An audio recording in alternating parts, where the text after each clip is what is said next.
So I'm Allison Brager. I work for the John F. Kennedy Special Warfare Center and School at Fort Liberty.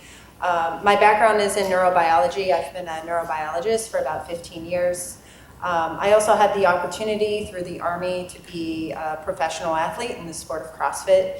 And it was through that experience that I met 5 incredible women who are also trailblazers in Army medicine, aviation, and combat arms.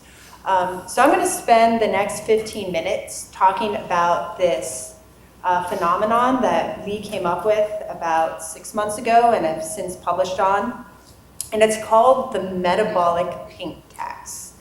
And actually, our inspiration for the metabolic pink tax comes from the field of economics. We now know that on average, women are charged about $1 more for the same product marketed to men. So just to think about this, Saturday morning, you're walking down the aisles of Target, and you need deodorant for yourself and, say, your husband. Your husband's deodorant costs about $3. Yours, which essentially, same bioactive ingredients, only difference may be the fragrance. Your deodorant is $4. Same thing with shaving cream, right? That standard can of Barbasol is usually $1.50, usually marketed towards men. And then we have the female equivalent.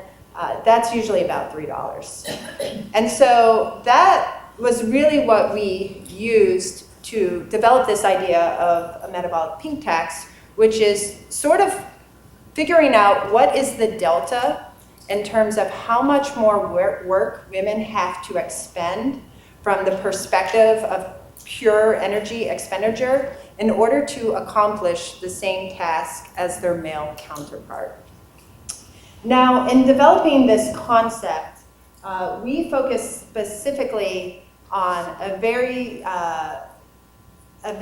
active topic of conversation, which is the Army combat fitness test. We are making progress and headway in terms of identifying what the standards are, why the standards should be what they are, and coming up with the standards for both men and women. Now, before I get into how the metabolic pink tax applies to the Army combat fitness test, I think this is a good time to go back into history. And a little history lesson that I learned myself just a few weeks ago. So a few weeks ago, I actually found myself TDY in Hawaii. You can feel bad for me. And I happened to, when I had some free time, take a trip over to the Army Museum next to the Halikoa. Who here has been to that museum, right? It's really, really cool. So I was going through all the different rooms of Fort DeRussy, looking at different display cases, and I happened to come across which was the Army regulation for the Army Women's Corps during World War II. So this group of women who were asked to call to arms to support the war. What was really interesting about this document, and actually you could find it online if you type in AR 30-50, Army Women's Corps Fitness Manual, you'll actually find it publicly available. One of the first pages of this manual says, we will not win this war without women, and we will not win this war without the fitness of women. And so I thought that was really empowering. And the manual goes on to explain all these different calisthenics, all these different sports and recreational activities that the women of the Army Women's Corps were tasked to do to help support the war in World War II. Interestingly enough, this manual, in the perspective of physical fitness, focused on 4 domains. It focused on strength, it focused on stamina, stability, and coordination, which coincidentally are the 4 tenets of the Army Combat Fitness Test. So here we are back in 2023, 2024. Okay, so now let's get into the Army Combat Fitness Test and talk about where we do see discrepancies between men and women, but more importantly, what we can do to close these gaps and discrepancies. So about a year ago, we decided to do just this really simple homework assignment where we dissected the scorecard for the men and women on the Army Combat Fitness Test and look at how many points a woman is awarded for lifting a certain amount of weight on the 3 repetition deadlift, and how many points a man is awarded for lifting a certain amount of weight on the 3 repetition deadlift. And interestingly enough, we found something really unique. We basically found that in the scorecard, in general, the men are given about 20 opportunities to lift a certain weight corresponding with a certain amount of points, whereas women are only given about 10 to 12 opportunities to lift the same amount of weight. And further, if you plot the slopes of those curves where you're looking at weight lifted and points awarded, essentially for every 5 pounds a man has to lift on that test, they're awarded 10 points. And for every 10 pounds that a woman has to lift on that test, they're only awarded 5 points.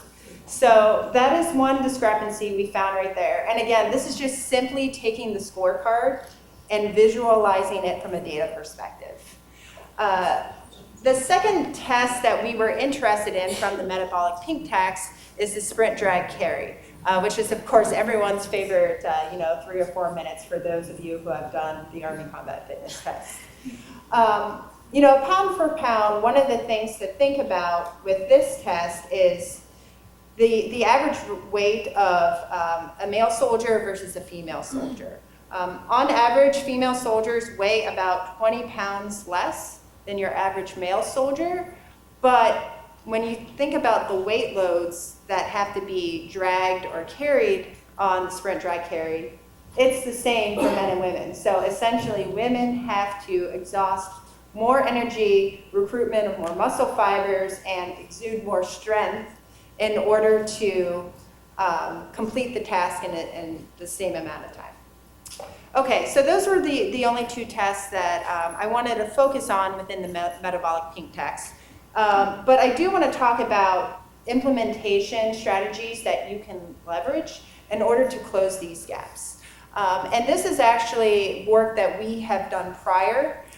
So my first assignment in the Army was with the Walter Reed Army Institute of Research. Much like Natick Labs here, we work closely on physiological performance related to the warfighter. And a few years ago, we were really interested in seeing what successful professional and collegiate athletic teams of both men and women were doing to help optimize performance and protect against injury. So we coincidentally, in our backyard, had Towson University, which has one of the best historical lacrosse programs in the country.